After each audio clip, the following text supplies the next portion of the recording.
16வது அதிகாரம் 20வது வசனம். பிரதான ஆசாரியன் இப்படி பரிசுத்த ஸ்தலத்துக்கும் ஆசரிப்பு கூடாரத்துக்கும் பலிபீடத்துக்கும் பிராயச்சித்தம் செய்து தீர்ந்த பின்பு உயிரோடு இருக்கிற வெள்ளாட்டுக்கடாவை சேர பண்ணி அதன் தலையின் மேல் ஆரோன் தன் 2 கைகளையும் வைத்து அதன் மேல் இஸ்ரவேல் புத்திரருடைய சகல அக்கிரமங்களையும் அவருடைய எல்லா பாவங்களினாலும் உண்டான அவருடைய சகல மீறுதல்களையும் அறிக்கையிட்டு அவைகளை வெள்ளாட்டுக்கடாவுடைய தலையின் மேல் சுமத்தி, எல்லாரும் சொல்லுங்க, தலையின் மேல் சுமத்தி அதை அதற்கான ஆழ்வசமாய் வனாந்திரத்துக்கு அனுப்பிவிட கடவன்.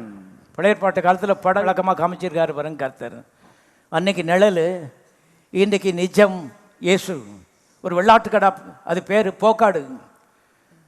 பிரதான ஆசாரின் 30 லட்சம் இஸ்ரவேலுடைய அக்கிரமங்களையும் அக்கிரமத்தினுடைய பலாபலன், சாபம், ரோகம் எல்லாத்தையும் தலைமையில சுமத்தினான் போட்டிருக்கு.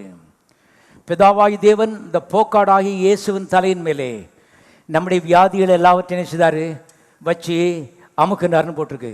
இயேசு